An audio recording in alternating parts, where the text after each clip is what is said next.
deadly sin and a primal force. Greed is one of the strongest motivators of murder.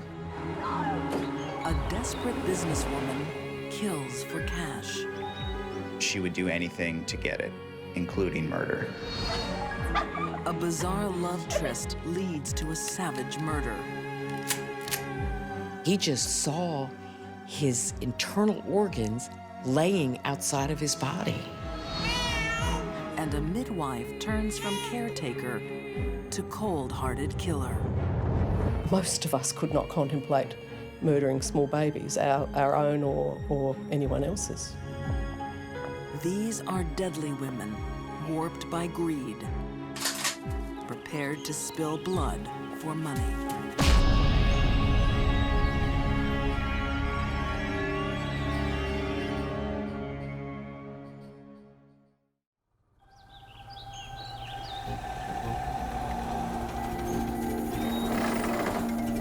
On an isolated farm in New York's Catskill Mountains, What are you doing here? a confrontation. This is private property. The owner thinks she's caught two trespassers. I'm sorry, I cut you really close. Well, go and do The it somewhere truth is else. much more frightening. The intruders are killers. 5 minutes, that's all I'm giving you. 5 minutes. You've got 5 She's minutes. face to face with a deadly woman who has a taste for money and murder. Eva Coo. Eva Coo is like a natural predator. Money was Eva's primary motivation, and she would do anything to get it, including murder.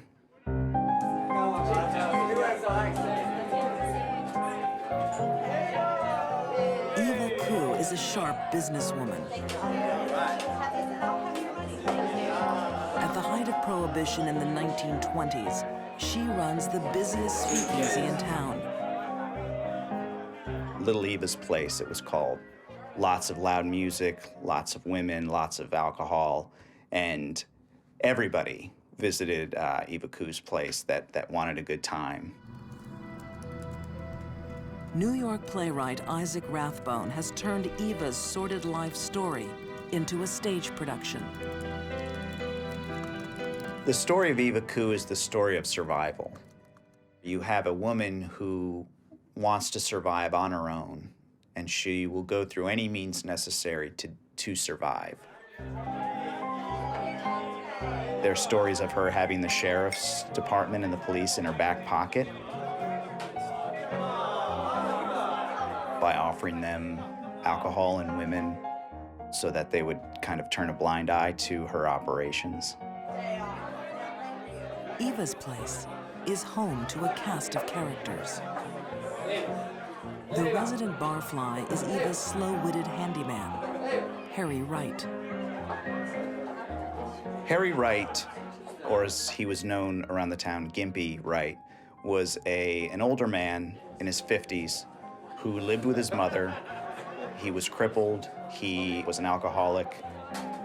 There are stories of him drinking himself stupid, so to speak. With his mother now dead, Harry is in Eva's care. You have a side of Eva that takes in kind of lost souls. A lot of people who hung around the inn were alcoholics, were desperate women looking for a way to make ends meet. One such woman is Martha Clift, who's found a surefire way to make a little extra money. Martha was very subservient to Eva, and it's very apparent that she did whatever Eva told her to do. Before long, that will include murder.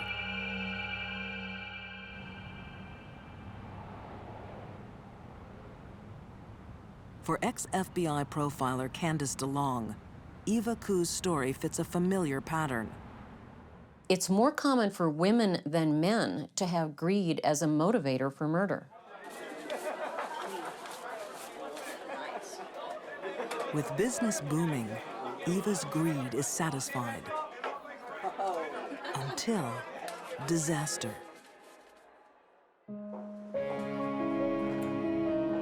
The Great Depression hits. The good times run out. Oh, come on, come on. We start to see a more desperate businesswoman as opposed to a shrewd and powerful businesswoman. Historian Scott Christensen says the Great Depression triggered a great surge in crime. It was the golden age of gangsters in the United States. There were many people who resorted to desperate means in order to survive. Poverty-stricken and desperate, some women took a deadly gamble on insurance fraud. It was the leading cause of execution of women in New York at that time. If somebody committed insurance fraud and committed a murder, the chances were that they were going to be sentenced to death. Eva is in dire straits. Her gaze moves to Harry Wright. The slow-thinking drinker is in her way. As the Depression rolls on and Eva starts to lose money and lose clients, he becomes a bit of a burden on her. She can't afford to keep herself fed and keep her business on operation, let alone paying for Harry's addiction to alcohol.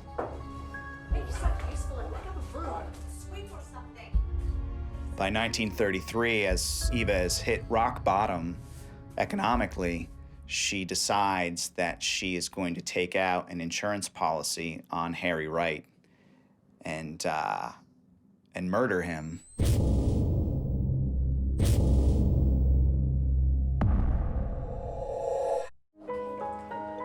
Martha is also greedy. For a cut of the insurance money, she'll help kill Harry.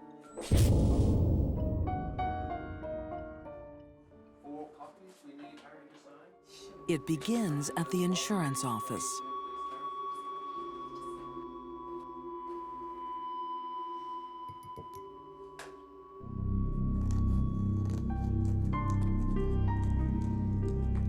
Eva takes out over a dozen separate policies on Harry's life. She took advantage of him as much as anyone could. If he dies accidentally, she will receive around $12,000. An accident is exactly what Harry is going to have. Greed has driven women to murder for centuries. Poverty adds to the temptation. Eva Coo's business has been crippled by the Great Depression. She needs money fast. Eva was able to channel her desire for more money into killing because it was an easy means to an end. Yeah, I was just wondering whether you could borrow some muscle. Harry Wright has a price on his head. Thousands of dollars worth of life insurance taken out by Eva Coo and her friend Martha Clift. For them to collect, Harry has to have a little accident. Everybody knew Harry. They knew he was a drunk. It wouldn't be surprising that he'd perhaps gotten drunk and wandered in front of a car and gotten hit. It was a good plan in that respect. Or so it seemed.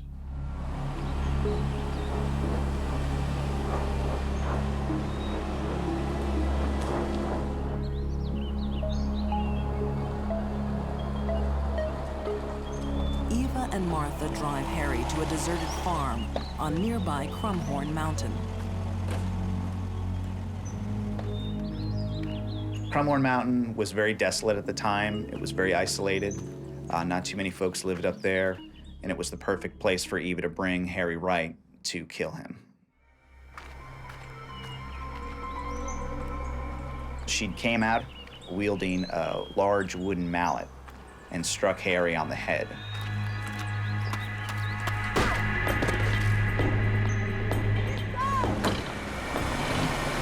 It's alleged that Harry Wright's last words were to Eva, and he said, "My God, I can see why you brought me up here now."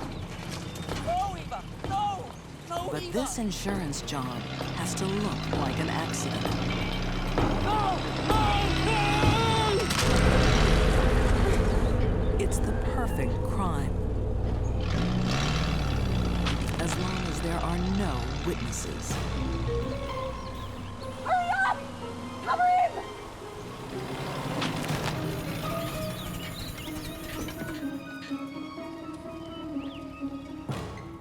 What are you doing?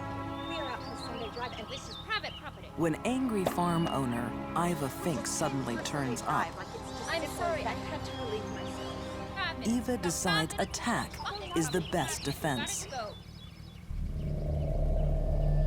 Eva stands her ground, tells Eva Fink to go ahead and call the police. It was a real gutsy confrontation. You have a nice day. Eva and Martha get away with murder.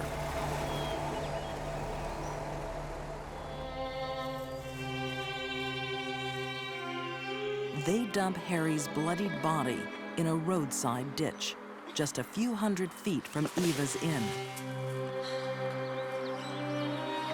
The coroner's verdict?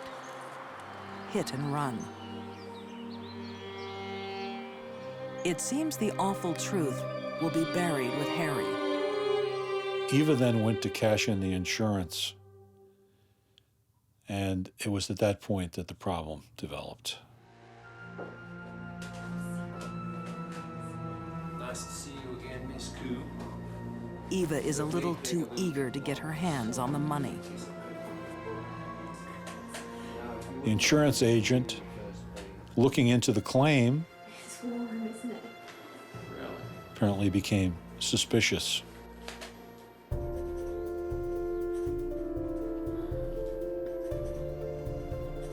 I'm sorry, I've just remembered. He knows fraud is a common scheme, especially among women. I have the lady in my office at the moment.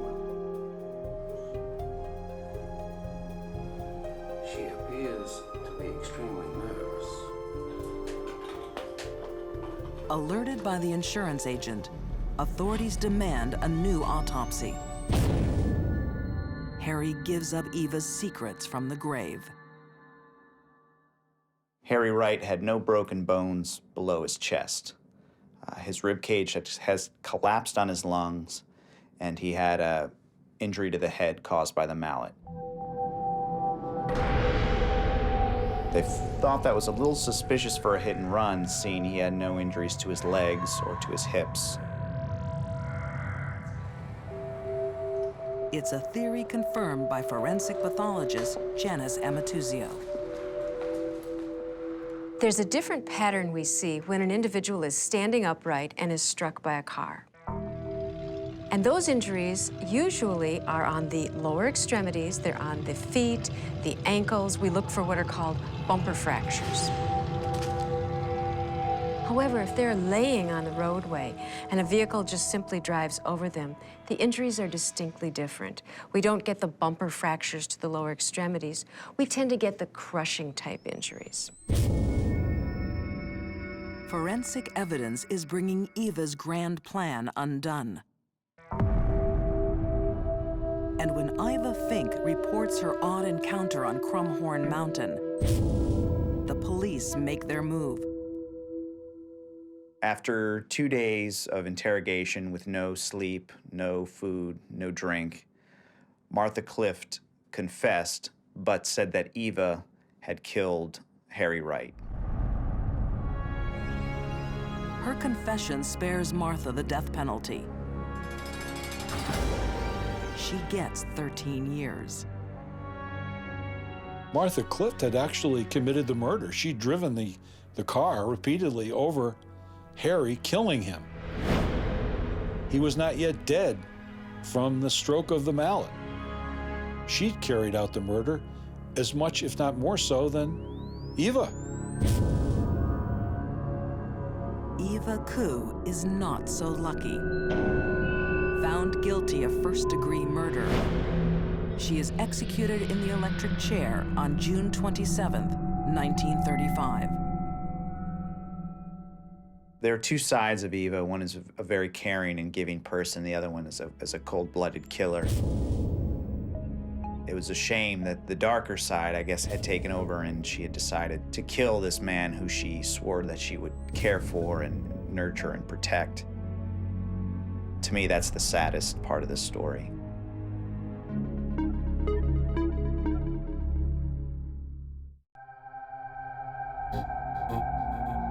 Some women are down to their last dollar when they make the decision to kill. But greed also stalks the wealthy. Sometimes having everything is not enough. She is really, in my mind, a very despicable human being. To me, that level of greed is so astonishing. I don't think I've ever seen anything like that.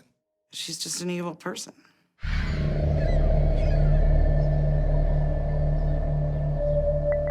1999, the opulent suburb of Toro Canyon in Austin, Texas. Millionaire TV executive Stephen Beard jolts awake. He has no idea what's wrong. Then he reaches down. There's a gaping wound in his stomach. He just looked down and saw his internal organs laying outside of his body. Get an ambulance, quick! He thought he'd exploded. Paramedics fight to save the 75-year-old. I had a call from emergency. Please tell me what's going on. Steve! Woken by the commotion, Stephen's 37-year-old wife, Celeste, arrives from her separate bedroom. No one is sure what has happened until police find a vital clue. Stephen Beard has been shot. When there is a shotgun blast to the abdomen, multiple pellets are going to be perforating the stomach, causing leakage of hydrochloric acid. The pancreas, causing leakage of all of the digestive enzymes. And then, perhaps most importantly, multiple shots to the intestines is going to cause leakage of bacteria. It's a very slow and painful death. Ballistic tests on the shotgun shell lead police straight to the killer. Tracy Tarleton, a friend of the family. But this is no open and shut case. It's a sordid web of sex, lies, and money. One that draws in crime writer Diane Fanning. They knew that Tracy had pulled the trigger, but they suspected someone else was involved. But Tracy just wouldn't talk. Why? Why did you do it? We have significant... Tracy has a secret. I've been through this before. I thought it was a way we could be together. She's in love with the dead millionaire's glamorous young wife, Celeste.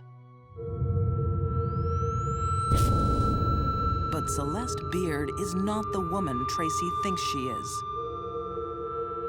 Celeste Beard had a very rough childhood.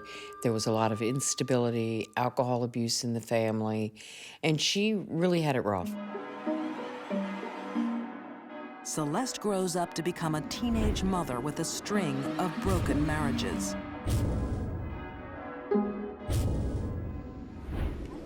Sir, Mrs. Beard, how are you today?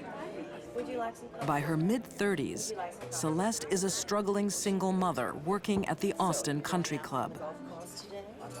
Desperate for money, and lots of it. It's a beautiful day out there, isn't it, Mrs. Beard? To use the old-fashioned term, Celeste Beard was a fortune hunter, and she was determined to make her way in the world on the back of someone else. You're lucky, aren't you? You have a wonderful, wonderful husband, sir. When she meets Stephen Beard, she hits the jackpot. At the time, Stephen was married to Eloise, and from everything everyone has said, they had a wonderful, happy marriage. Then Eloise died of cancer.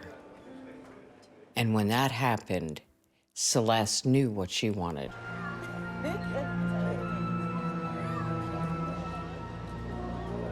Now a lonely widower, Stephen Beard is easy prey for Celeste.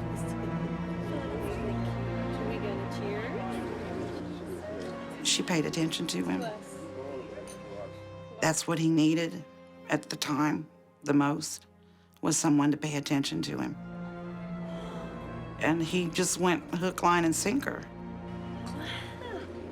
To daughter Becky Beard, Celeste's motive is obvious. I think it was money. I think Celeste was after his money. But Stephen is entranced, becoming husband number 4.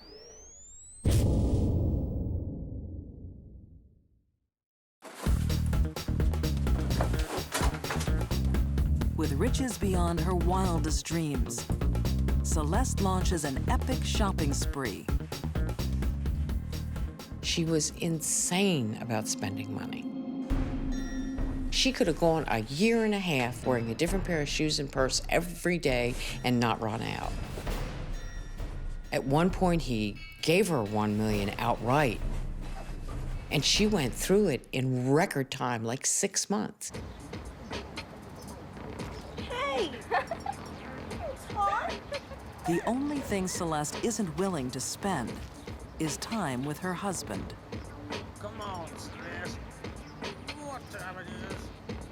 She had married him only for money, so obviously she didn't find this 75-year-old man sexually attractive. And she really didn't want to be sexually involved with him. Stephen Beard is happy until the money starts to run out.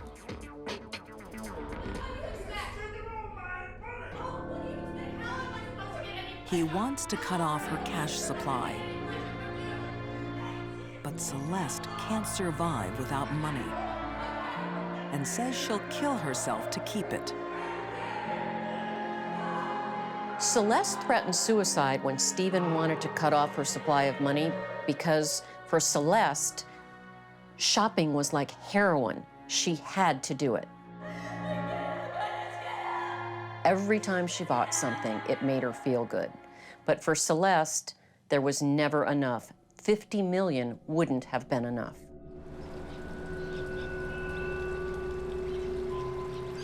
Suicidal, Celeste is committed to a psychiatric hospital. It's a fatal move. Waiting there is an unstable patient looking for love. It's Tracy Tarleton, Stephen Beard's killer.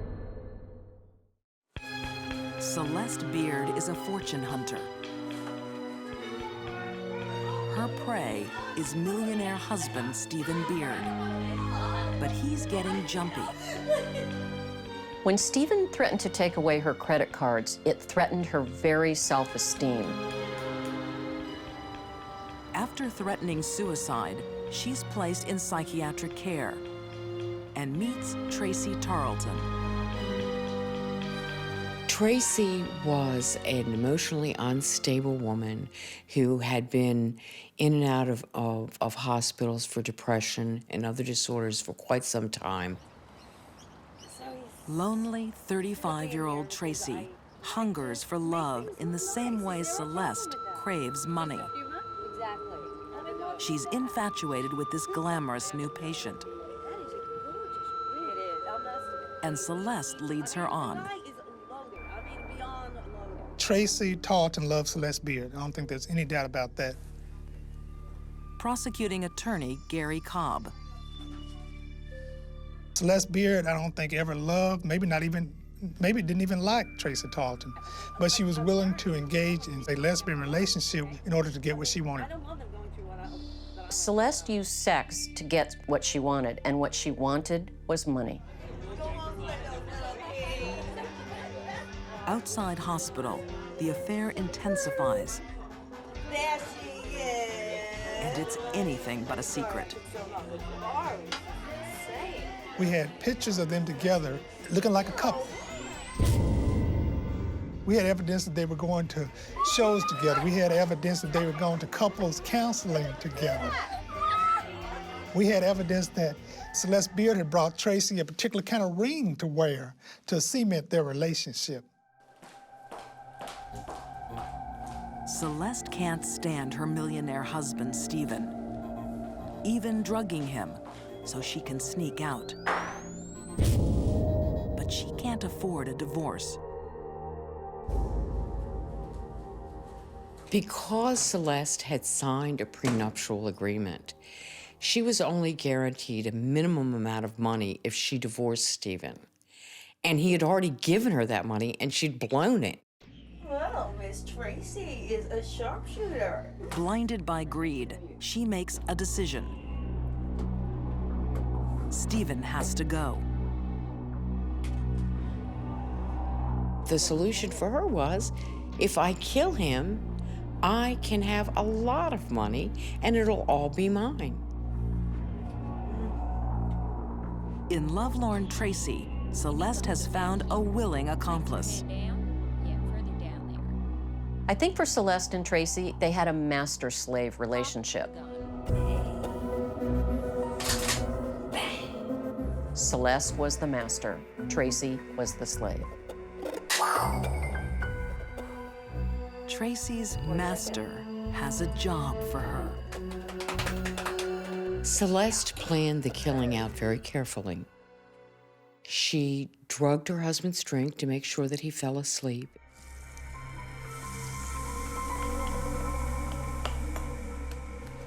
She went into the other wing of the house where she could justifiably say she heard nothing. Then she left the doors open so that Tracy could sneak in.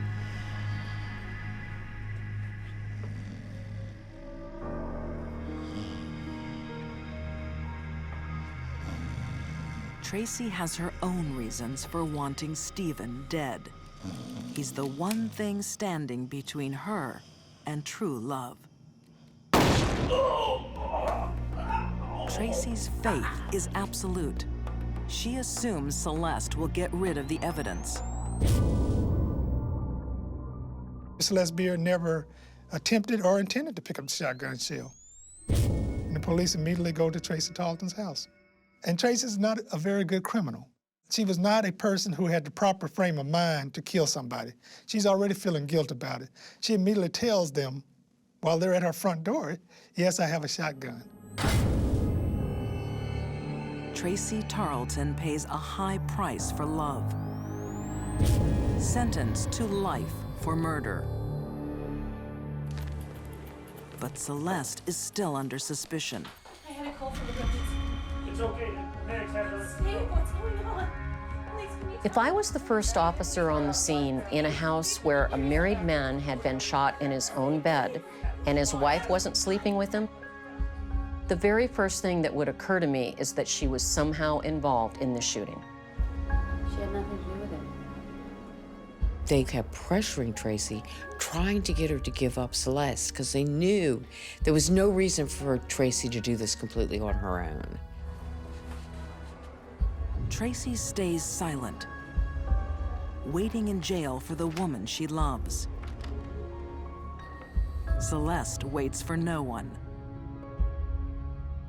She has Stephen's money. Now she wants more. It was not till a year later that Celeste went and married husband number 5 in Aspen, Colorado.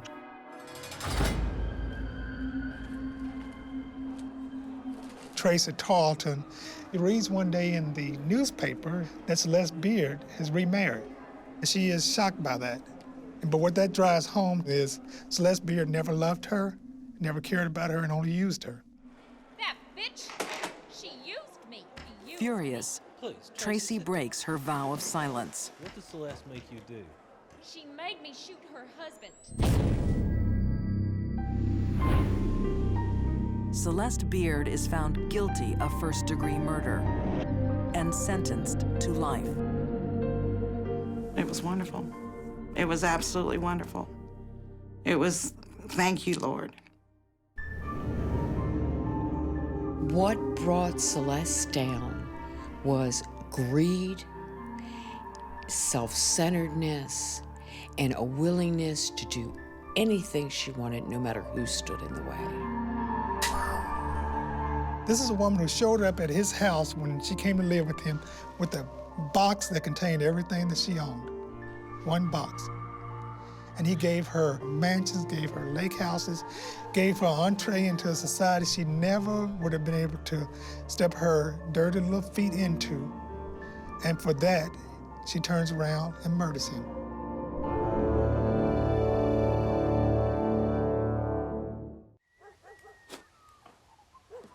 Sydney, Australia, 1892.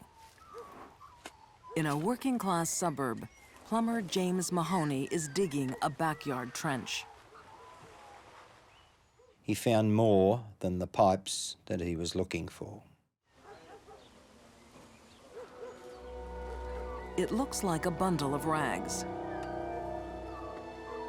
But inside, the tiny body of a dead baby. It's a gruesome mystery. Whose child is it? How did it die? The answers will leave a nation appalled. She was a very vindictive, a very spiteful, and a very powerful lady. Very strong, aggressive woman, and felt no shame, no guilt whatsoever. Most of us could not contemplate murdering small babies, our own or anyone else's. Life in the 1890s is harsh, especially for someone like 18-year-old domestic servant Amber Murray. Unmarried and pregnant, shunned by society, Amber will be forced to give up her baby. Having a child out of wedlock was frowned upon. The women who chose to go ahead with the pregnancy rather than have a risky abortion, when the bub was born, they would leave it with people they called baby farmers.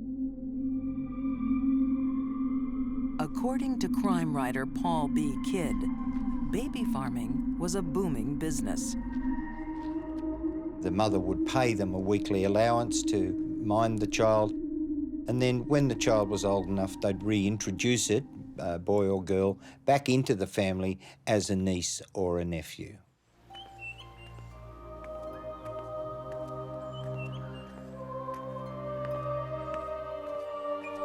With son Horace just 3 weeks old, heartbroken Amber seeks out experienced midwife Sarah Macon.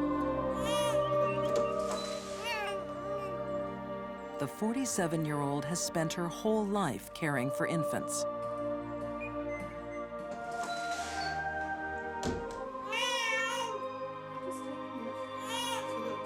Sarah and her husband John will add the baby to their growing nursery for a fee. After the initial payment, it's 10 shillings a week. The vast majority of the baby farmers were good and decent people, midwives who looked after the children on the allowance that the mothers gave them. Don't you worry about little Horace, he'll be all right. John is reassuring. It won't be forever. She can visit any time. But Amber has made a tragic mistake.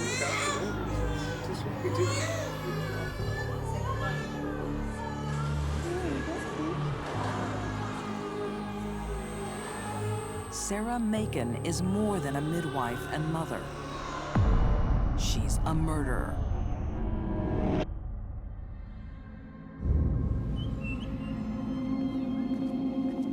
The 1890s was a period of major depression in Australia. They were grim times. They were as grim as the 1930s depression in some people's estimation.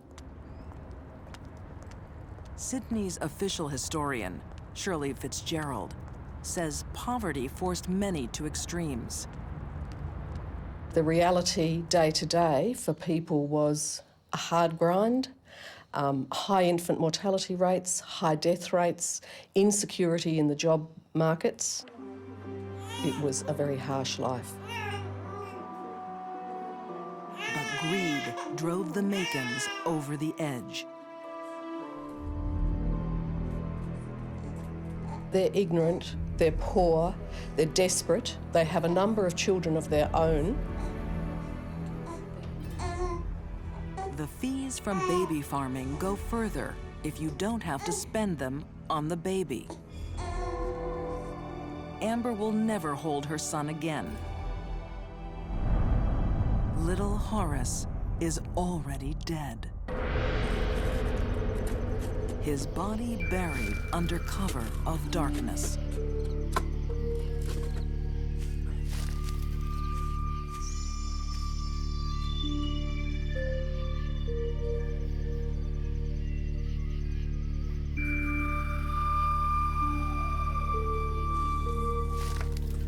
In order to kill another person's baby just for money, someone would have to be a stone-cold sociopath. Amber's baby is not Sarah Macon's first victim.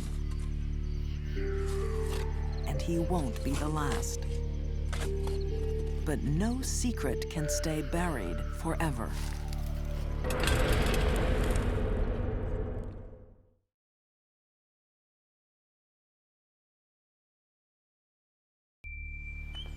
Sydney, Australia, at the end of the 19th century.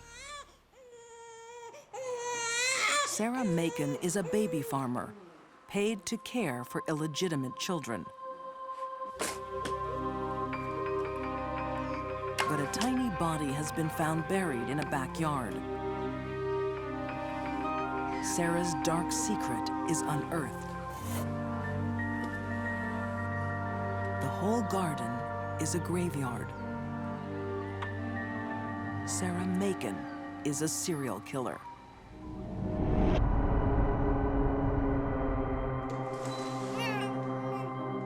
Seven little bodies came in, 7 little bodies went out the back door into a hole in the ground.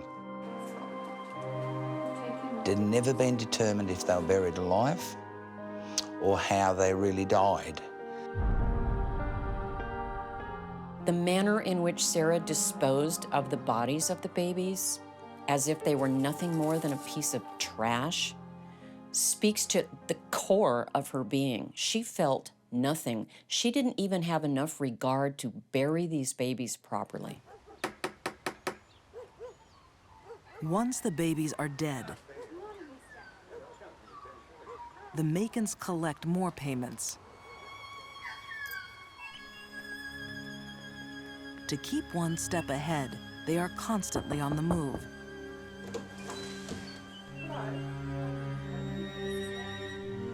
Time after time, mothers turn up to visit their children,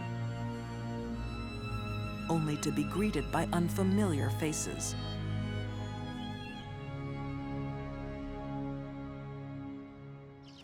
Good afternoon, Mrs. Macon. Would you mind if we ask you a few questions? Very well. Thank you. Good afternoon, Mr. Macon. Police finally track the Macons down through tenancy records. Constable, I'm going to have a look outside. Those same records reveal they have moved 25 times in 18 years. And previously, you were living in Lawrence Street. My understanding is that you are baby farmers, is that correct? The police excavated in at least 3 of the backyards where the Macons had lived at various times. Had any more children under your care? They found babies ranging from fairly recent burials back to those who were only skeletons, so clearly they had been engaged in this operation for quite some time.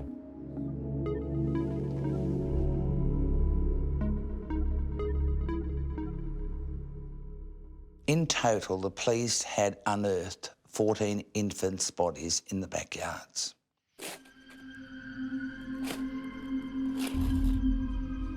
For Sarah Macon, babies are an easy target. They are weak, unable to fight back.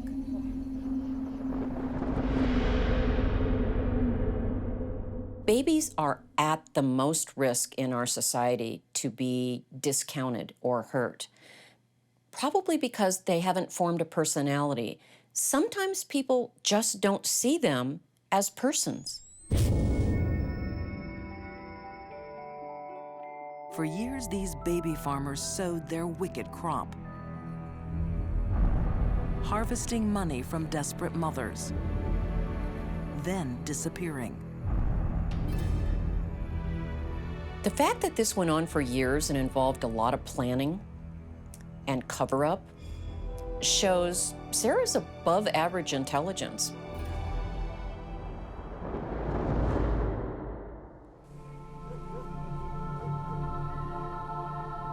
Police may have caught Sarah Macon, but there's a problem. It was very difficult to get a conviction because the fact that you've got babies buried in your garden doesn't actually prove that you have murdered them. In the end, Sarah is betrayed by just one of her 14 victims. Amber Murray's little boy, Horace. In the case that the Macons were convicted for, the baby had been buried only 2 days after having been delivered as a apparently healthy baby, and the woman was able to identify the clothing that the baby was buried in. Sarah and John Macon are both sentenced to death. John dies on the gallows. Sarah is shown the mercy she never showed her tiny victims.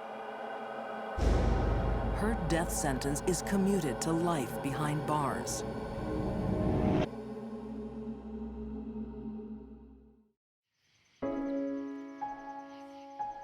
But out of Sarah Macon's great evil came some long-lasting good.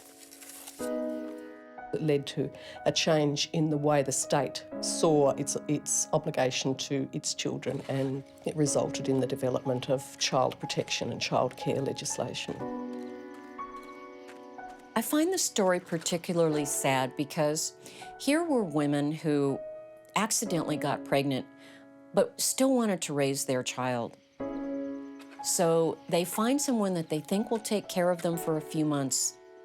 And it turns out they turned over their most precious thing to someone who disregarded it and killed it. I don't know how people live with something like that.